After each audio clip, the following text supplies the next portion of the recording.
All right, let's kick off this deep dive. Today we're talking about some of the traps that testers can fall into. Yeah. And we've got a bunch of sources here, articles, real-world stories, even some potential podcast episode titles. Mm-hmm. All about, how to become a better tester faster. Yeah, and it's not just for beginners either. You'd be surprised how many seasoned pros fall into these traps too. Yeah. It's kind of like a tune-up for your testing skills. Yeah, what really jumped out at me was just this idea that being a great tester isn't about never making mistakes. It's about learning from them early. Right. Yeah, so you can save yourself a lot of headaches and time. Exactly. And one of those big mistakes that I see people making over and over again, and I've been guilty of this myself, is not taking the time to understand the requirements clearly. Oh, tell me about it.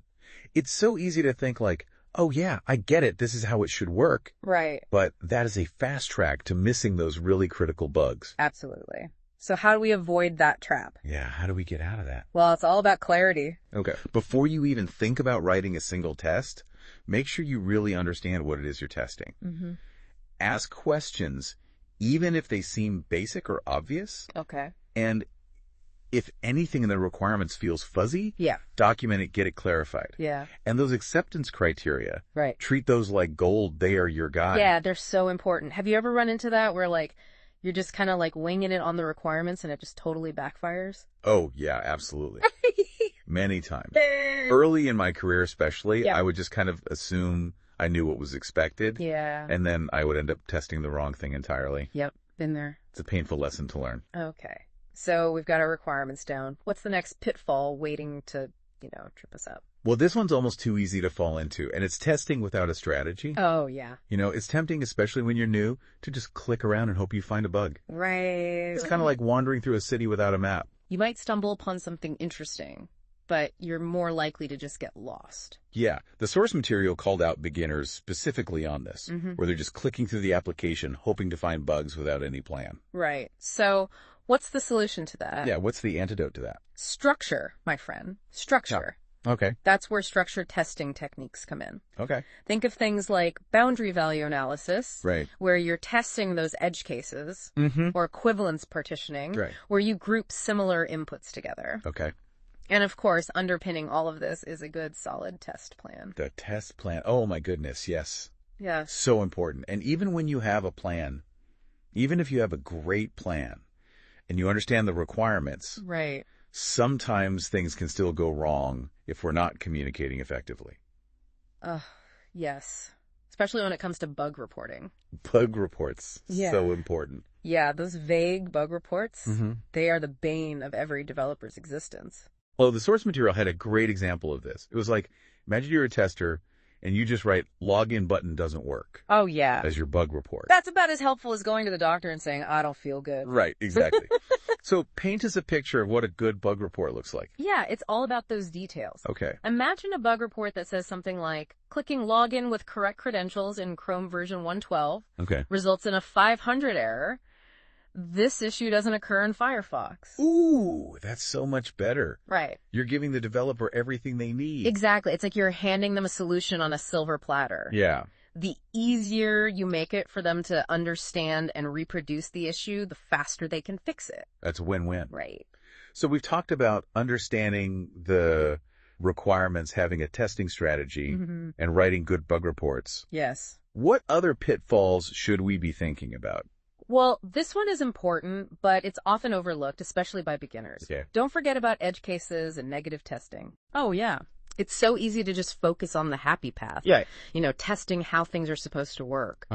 But what happens when users color outside the lines? Like they do something unexpected. Exactly. Right. You're not just testing to see if the software works. You're trying to break it. Right. In a controlled way, of course. Yeah, responsibly break it. Right. The source material had a great example of a system that crashed because a user had an apostrophe in their username. Oof. Which is such a common thing. Yeah. You never know what users are going to throw at your application. You really don't. That's why negative testing is so important. Okay, so let's make this concrete. Okay. So imagine we're testing a simple login form. Right.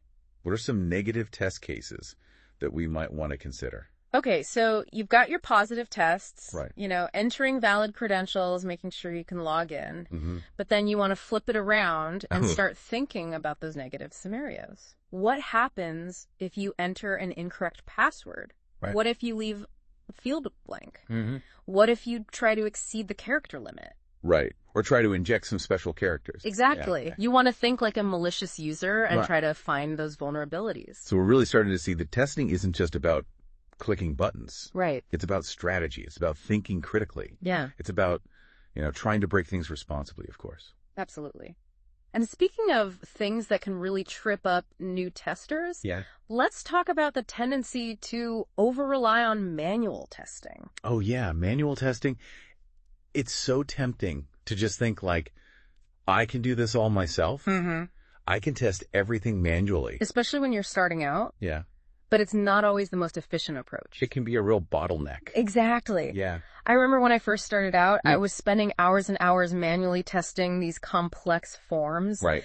And it was just soul crushing. And then I discovered automation. Automation? Just like a breath of fresh air. Yeah. It freed me up to focus on the more interesting and challenging aspects of testing. So if somebody's listening to this and they're just getting started with testing, how do they even start with automation? Yeah, well, the source material mentioned a few tools. Okay. Like Selenium, Cypress, Playwright. Okay. They all have their pros and cons, but the key is to pick one that aligns with your skill set and the kind of testing you're doing. Right. So, for example, Cypress is often recommended for beginners because it's very user-friendly. I've heard great things about Cypress. Yeah. Especially for web applications. Right. I've heard Selenium's better if you're doing cross-browser testing. Yeah, Selenium's been around for a while. Right. It's got a huge community. Yeah. So there's a lot of support available. Okay, so it's really about finding the right tool for the job. Exactly. And remember, automation is a journey, not a destination. Right. You don't have to automate everything all at once. Yeah. Yeah, you can start small. Right. And build up your skills over time. Absolutely. Now, another area where I see testers struggling, especially beginners, is prioritizing bugs. Oh, yeah. It's not always clear which bugs should be fixed first. Right. And there's a big difference between severity and priority, too. Exactly. The source material had a funny example about a minor UI issue being logged as critical. Yeah. Which is obviously an overreaction. So maybe it's not going to crash the system. Right. But it's still really impacting the user experience. Absolutely. So how do we get better at prioritizing bugs? Yeah. How do we do that? Well, collaboration is key. Okay. You need to talk to the developers, talk to the product owners. I love that you brought up collaboration because it's so easy for testers to kind of get siloed. Right. And we're off in our own little world. But working closely with those other teams can make a huge difference. It's a team effort. Right. We're all on the same team ultimately. Absolutely. Now, speaking of communication, that brings us to another pitfall that can really derail a project. What's that? Not communicating effectively with developers. Oh, that's so important. I've been on both sides of that equation. And trust me, clear communication is essential. Yeah, I remember earlier in my career, I would just log a bug report. Right. And just kind of assume that the developer would know what I meant. Yeah. But that didn't always go so well. That rarely works out well. Right. The source material actually calls this out as a common mistake. Beginners often assume that developers can read their minds. Right. But in reality, a vague bug report is just going to lead to confusion and frustration. Yeah. So instead of just tossing the bug report over the wall, it's about having a conversation. Exactly. Making sure that you're both on the same page. Right. So what are some tips for communicating effectively with developers? Yeah. What can we do there? Well, first of all, before you even log a bug, consider just having a quick chat with the developer. Oh, that's a good idea. Sometimes a simple conversation can clear up any misunderstandings. Yeah. And when you do write that bug report, be specific. Okay. Use clear language, include screenshots, provide detailed steps to reproduce the issue. Oh, that makes such a big difference. It really does. I had a light bulb moment earlier in my career when I realized that the more effort I put into writing those clear and concise bug reports, the smoother the whole development process went. It's amazing how much friction you can avoid with just a little bit of extra effort in communication. Right. All right, so speaking of friction, let's talk about another mistake that can trip up even experienced testers. Okay. Not testing in a realistic environment. Oh, yeah. It's so easy to test things on our own perfect machines, but that's not how users are actually interacting with the software out in the real world. Right, users are on different devices, different browsers. Different network conditions. Exactly. The source material had a good point about this. They said testing solely on your own computer, even if it's top of the line, just won't cut it. Right. You need to think about the diversity of devices and environments that your users are going to be using. So how do we make our testing environments more realistic? Well, it starts with understanding your user base. Okay. What devices are they using? What browsers are they using? What kind of network conditions are they experiencing? Okay. Once you have a sense of that, you can start to tailor your testing accordingly. And are there tools that can help us with this? Oh, absolutely. There are some fantastic tools out there. Okay. The source material mentioned Browser Stack and Lambda Test. Okay. These tools let you test on a wide range of devices and browsers without actually having to own them all. So cool. Yeah, it's a game changer. Okay. So instead of just testing on my brand new iPhone with my super fast internet connection, exactly, I can actually see how my application performs on an older Android device with a spotty 3G connection. Right. You want to get as close as possible to the real-world user experience. Yeah, that makes a lot of sense. So we've covered a lot of ground in this first part of our deep dive. We have. We've talked about the importance of understanding requirements, having a clear testing strategy, right, writing good bug reports, yes, and testing in a realistic environment. All really important stuff. It's all about being mindful of those common pitfalls and taking steps to avoid them. But our journey's not over yet. No, we've got more to explore. In the next part of our deep dive, we're going to be taking a look at some real-world stories of testing mistakes. Oh, I love a good cautionary tale. And how we can learn from those mistakes. Yeah, those real-world stories can really bring these concepts to life. So stay tuned, because those stories are coming up next. All right, let's do it. Okay. So are you ready for some real-world testing tales? Oh, always love a good story. This next source we're looking at is all about those oh no moments. Those mistakes that even experienced testers have made, and more importantly, what we can learn from them. I'm all ears. Okay, so the first one is a classic case of what happens when you underestimate the power of edge cases. Oh boy. It's called the missed edge case bug that took down a website. Oh wow. And it's about this seemingly simple oversight that ended up having major consequences. Set the scene for us. What happened? All right, so picture this. Okay. You've got a tester who's tasked with verifying the login functionality for a website. Okay. Sounds pretty straightforward. Yeah, they test all the normal scenarios. Right. Valid usernames, passwords, you know, the whole 9 yards. But they completely overlook one tiny detail. I have a feeling I know what this is. The possibility of special characters in usernames. Oh, of course. So a user with an apostrophe in their last name tries to log in and the entire authentication system crashes. Oh, no. The website is down, users are locked out, chaos ensues. Oh, that's a tester's worst nightmare. Well, it's a painful lesson to learn. I bet that tester never overlooked an edge case again. Yeah, I'm sure they learned that one the hard way. Okay, so edge cases, we got to watch out for those. Absolutely. What other cautionary tales do we have here? Yeah. Okay, this next one will send shivers down the spine of any tester who's ever dabbled in automation. Automation can be scary. It's called the automation script that deleted production data. Oh my goodness. And it's a reminder of what can go wrong when automation goes rogue. Okay, I'm scared to hear this one, but tell me. All right, so we have a beginner tester who's excited to try their hand at automation. Okay. So they write a script to automate a routine task, like deleting test data. Okay, sounds pretty standard. Yeah, seems harmless enough, right? But here's the thing. They forgot to add validation. Validation? To make sure that the script was only running in the test environment. Oh, so it was running in production? You guessed it. Oh, no. The script thought it was operating on test data, right, but it was actually deleting real user accounts, customer orders, all kinds of stuff. That's every tester's worst nightmare. It was a disaster. Oh my goodness. It really highlights the importance of having safeguards in place when you're doing automation. Absolutely. Double checking your environments, adding those validation steps, and having a rollback plan if things go wrong. It's like the old saying, with great power comes great responsibility. Exactly. Okay, so we've faced our fears with those scary stories. Right. What's next on the agenda? Okay, well, let's shift gears a bit and look at a source that takes a more prescriptive approach. Okay. It outlines some of the key skills and qualities that make a successful software tester. I'm ready to level up my skills.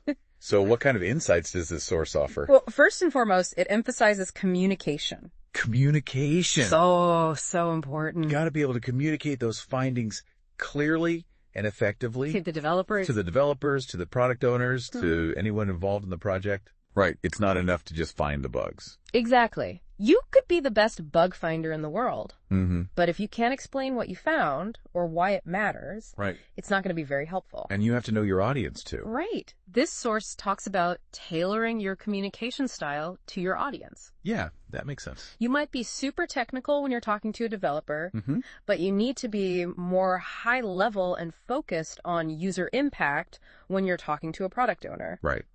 And it's not just about talking either. Oh, what else? It's also about listening. Active listening. Active listening, exactly. Okay. Really understanding the perspectives of others, asking clarifying questions, building that shared understanding. Communication is definitely a two-way street. Absolutely. Okay, so we've talked about communication skills. What about the more technical side of things? Yeah, well, this source also dives into some of the essential technical skills for testers. Okay, I'm ready to get technical. All right, well, first of all, you need a solid grasp of the software development lifecycle. The SCLC. You need to know how software is built, tested, and deployed. Right, so you can effectively integrate your testing efforts. Exactly. It's all connected. Okay. And you also need to be comfortable with different testing methodologies. Okay. Like black box testing, white box testing, gray box testing. I've heard of those. Each approach has its own strengths and weaknesses. So knowing when to use which one is crucial. And what about different testing techniques? Oh, yeah, absolutely. Okay. This source specifically mentions boundary value analysis equivalence, partitioning, decision table testing.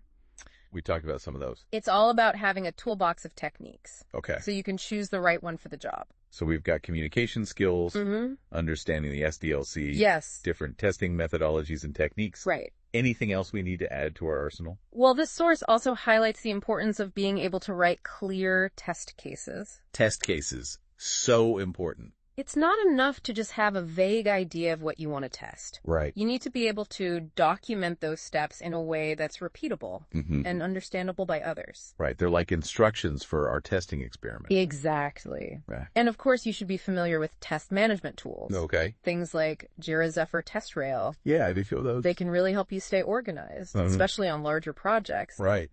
And finally, this source emphasizes continuous learning. Continuous learning. That's so important in this field. Yeah, the tech landscape is constantly evolving, so you always have to be learning and growing. You got to stay ahead of the curve. Exactly. Okay, so we've talked about skills and qualities. Now for something a little different. Okay. This next source is actually a list of potential podcast episode titles. Podcast episode titles. All related to software testing. Interesting. So it's a bit meta. But I think we can actually learn a lot from it. I'm intrigued. So what kind of titles are we looking at? Okay, well, the first one that caught my eye is Testing Traps. Common mistakes beginner testers make and how to avoid them. Sounds familiar. Right. It's like we're living it right now. We are. The fact that this is the potential podcast episode title tells us that these common pitfalls are a big deal for a lot of testers. Yeah, it's a popular topic for a reason. Another one that stood out to me is Software Testing for Beginners, a practical guide to getting started. Oh, yeah. It seems like there's a real need for beginner-friendly resources. Absolutely. People want practical advice. They want actionable steps. They don't just want theory, they want to know how to do it. Exactly. I'm also seeing some titles about automation. Automation. Big surprise. Right, like Test Automation Masterclass, learn the secrets of successful automation and the power of automation, streamlining your testing process. It's clearly a hot topic. Yeah, and for good reason. As software gets more complex and release cycles get shorter, Right. automation is becoming increasingly essential. Yeah, it's not just about automating the tests themselves. Right. It's about understanding the strategy behind it. Exactly. Okay, what else are we seeing? Okay, well, there are also some titles that highlight the importance of staying ahead of the curve. Okay, like what? Like, The Future of Software Testing. trends and predictions, and AI and software testing, the next frontier. Those are some futuristic titles. Yeah. It just shows that software testing is constantly evolving. Right. What we do today might be completely different in 5 or 10 years. Exactly. So we need to be constantly learning and adapting. Absolutely. Continuous learning is not optional in this field. It's essential. Yeah. Okay. Any other themes jumping out at you?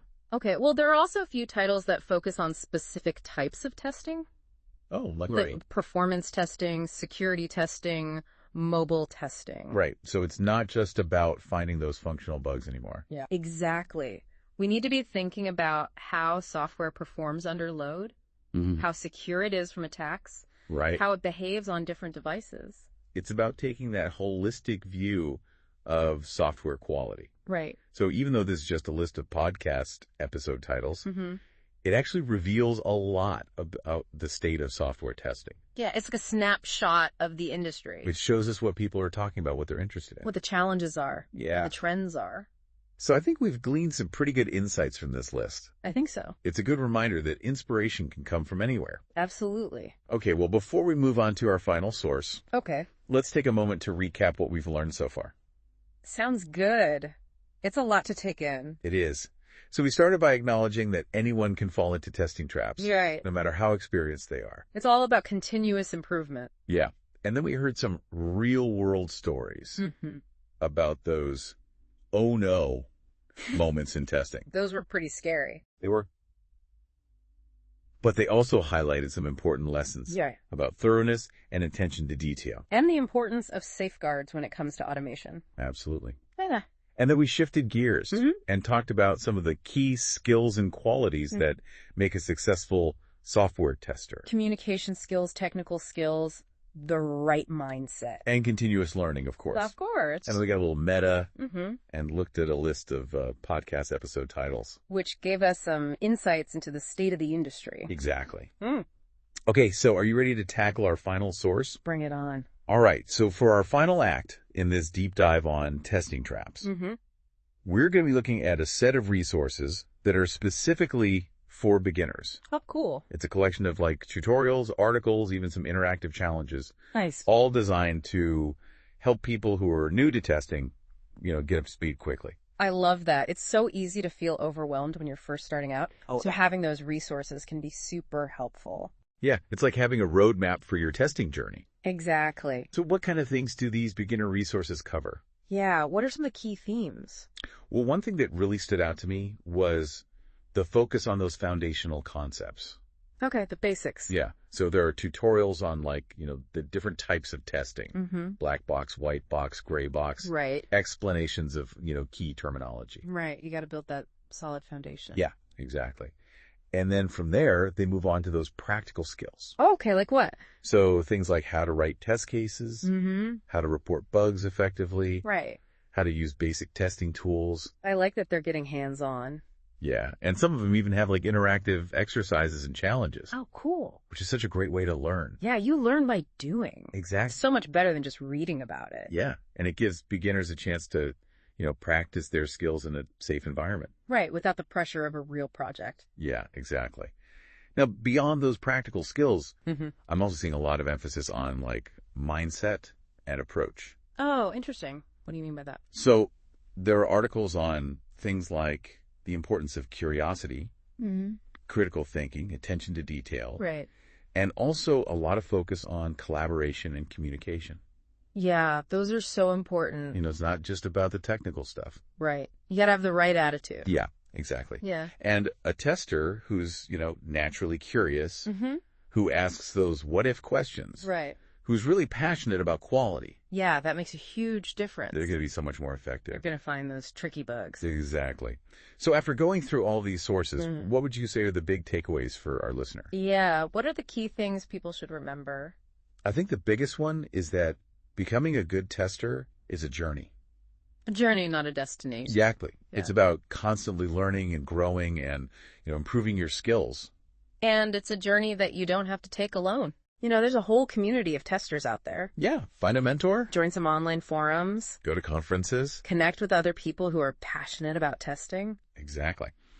So as we wrap up this deep dive, I want to leave you with a final thought-provoking question. Okay, hit me with it.